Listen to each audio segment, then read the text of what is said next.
Welcome back to Storytime with Quefish. I'm sorry that the camera's bouncing. This is Effortless Intimacy, Chapter 9, Baking and Tasting. Nice cake, seed cake, almond cake, nun's cake. Nun's cake, well that's right out. Crowley was back at his flat, having been gently shooed away by his earfale. None of these sound very good at all. Probably just the best of the time. He sighed and continued to flip through the book, affecting a lilt in his speech. No magic now, my dear boy. After looking at multiple recipes that all sounded the same as far as he was concerned, he tossed the book to the side and peered into his kitchen. The basics were all there, building code of course, but he'd never really used any of it other than the fridge. Did he even own things to mix in or with? He groaned and wondered if the no magic rule applied to getting pans and bowls, or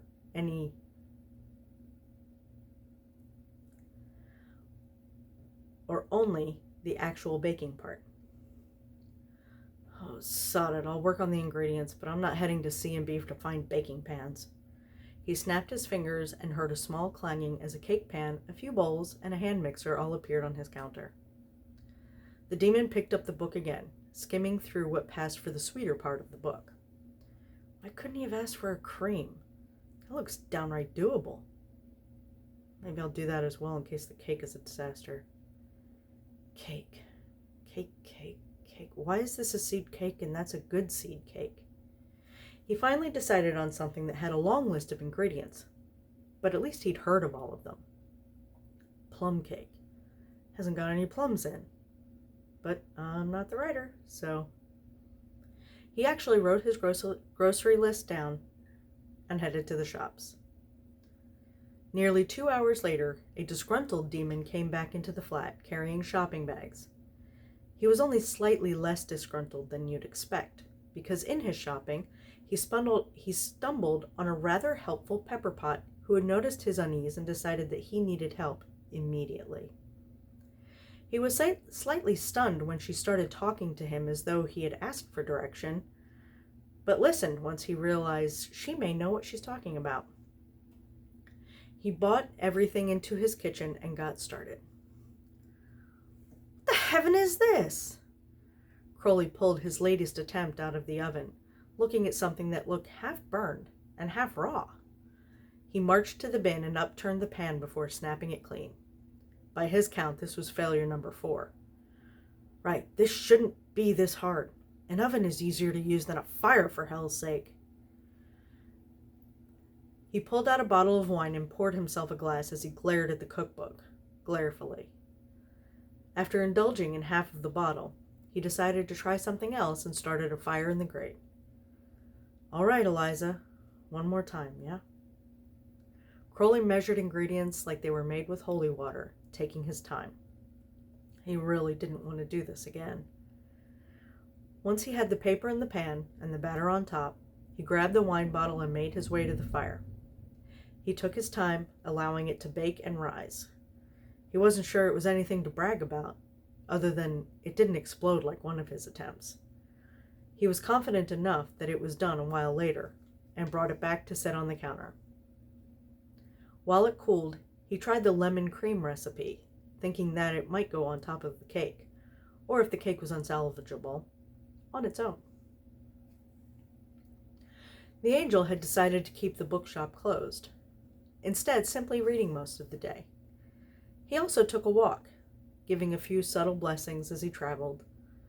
He was wondering if he had gone a bit too far with Crowley the previous afternoon. He knew, as well as anyone, and better than almost everyone, who the demon was deep inside. Regardless of good deeds and intentions, he was still a demon with a mischievous streak. He was also aware that Crowley had no interest in cruelty, which is how it was so easy to care so deeply for him.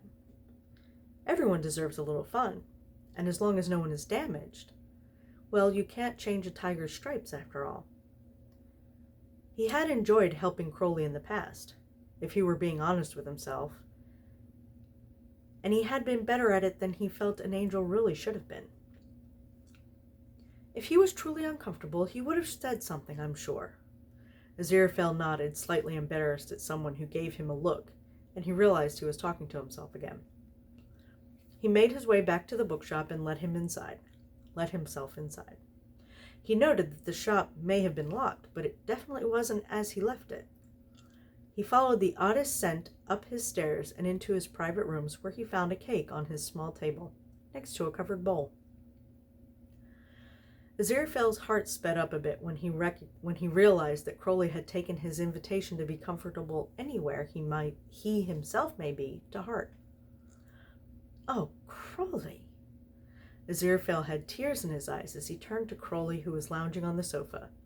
It was the oddest, warmest feeling of home, coming back and seeing him in his private sitting room. Already? I wasn't expecting you for a few days. Nah, you think I'd stay away that long? It's like you don't know me at all, Aziraphale. Crowley grinned cheekily and stood up, walking to take Aziraphale into his arms, leaning his cheek on his soft curls. He felt the angel sigh and relax into his embrace. Have I ever been able to say no to you? No, I don't suppose you have, my dear. I'm sorry that I haven't shown the same to you.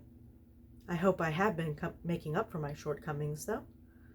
Aziraphale sounded rather chagrined by this knowledge, which made him question his handling of the situation even more. Crowley, I wish I hadn't asked you to bake.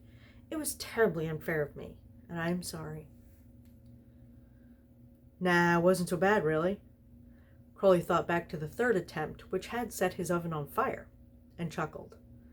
Okay, it was bad, but nothing I couldn't handle. He kissed Aziraphale's forehead and stepped back. I make no promises, Angel. I am thrilled beyond expectation that you even tried, dear. Now, shall we? Would you put the kettle on? Crowley moved to do as Aziraphale asked, making the tea as he knew the angel took it. What's in the bowl? Back up, in case the cake is rubbish.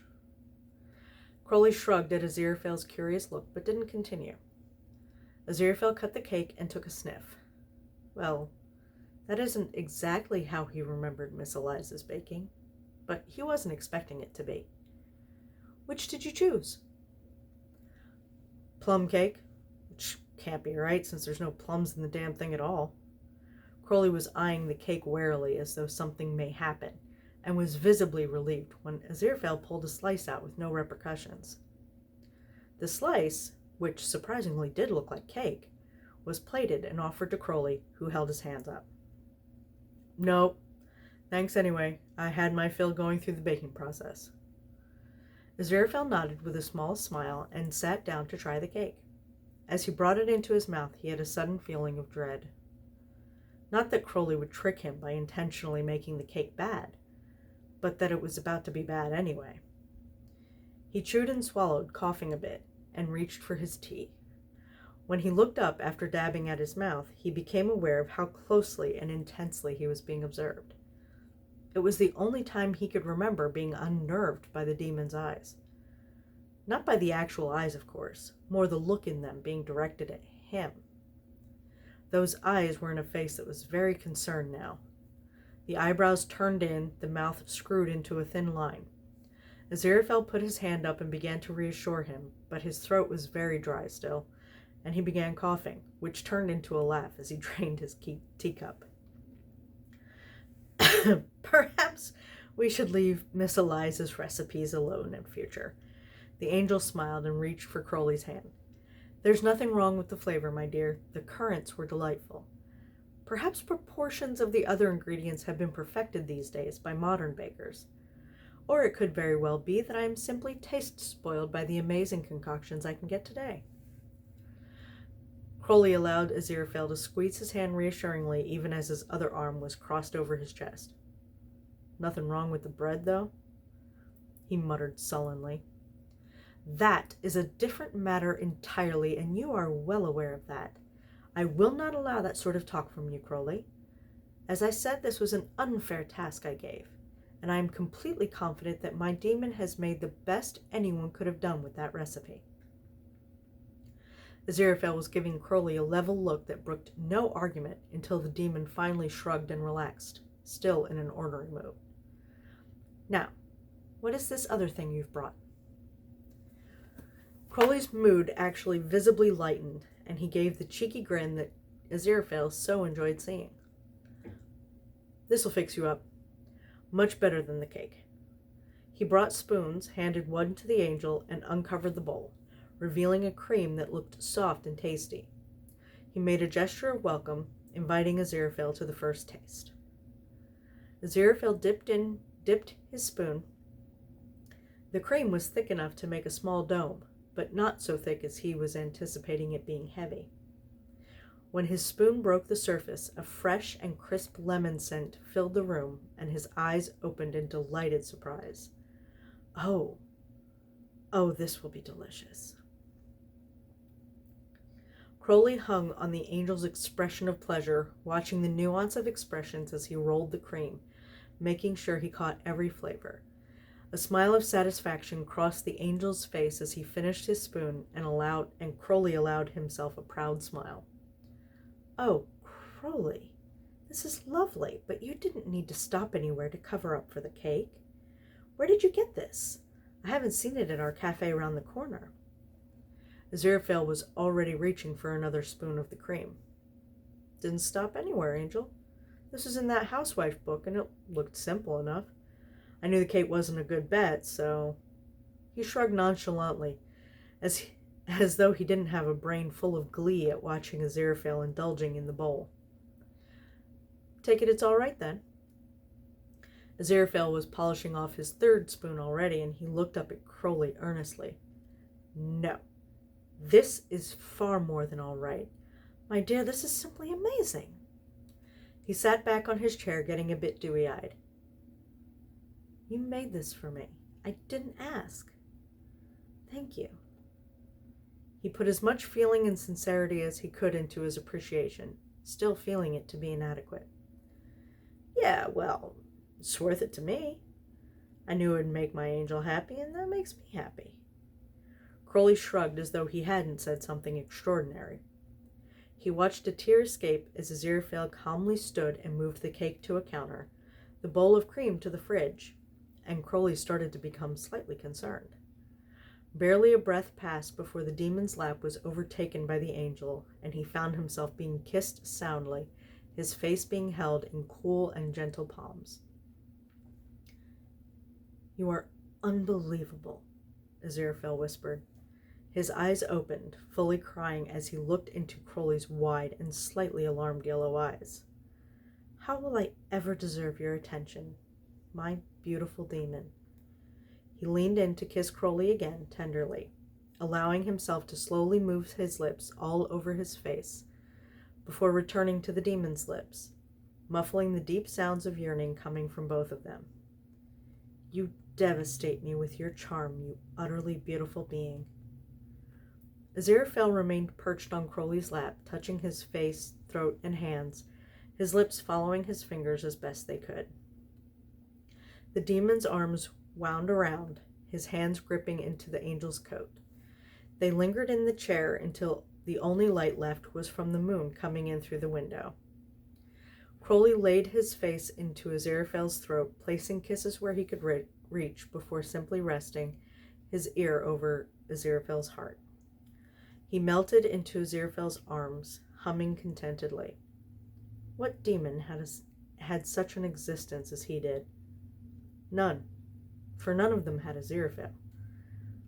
Once again, he didn't understand it, wasn't sure he deserved it, but he was far too selfish to give it up. What do you have planned for tomorrow, my dear? Crowley heard the soft murmur coming from above his head. Just the ducks, really. Crowley spoke lowly, lazily. Why, got something in mind? Aziraphale chuckled softly, more of a breath of laughter than anything. My darling boy, you have entirely too much interest in the poor ducks. He started rubbing Crowley's back idly, trailing his fingertips down his spine and back up. I didn't have anything in mind, but I was rather hoping for an invitation to join you. whatever you do tomorrow. Crowley sat up with a grin before straightening himself far more than usual, and in a far more dignified manner than someone should be able to, with a lap full of an ethereal being who had just kissed him so exquisitely. My dear Angel, if you have time tomorrow wherein you have no prior responsibilities needing your attendance, would you perhaps be amenable to accompany me on a walk through the park to feed and play with the ducks? Aziraphale laughed loudly before kissing Crowley quickly and saying, Yes, I would love to, my dear demon. Crowley helped Aziraphale stand up before rising out of the chair, and the two made their way to the door of the bookshop. He leaned down, indulging in one last kiss. Then I'll call you tomorrow. Good night, Angel. I would like nothing more. Enjoy your sleep, my dear. Aziraphale closed the door gently behind Crowley and locked it. He then smiled the smile of someone who is utterly overwhelmed by something indescribably precious, before turning and heading back to his rooms to enjoy another spoon or two of cream. The end of chapter 9. Thank you for joining me. Bye.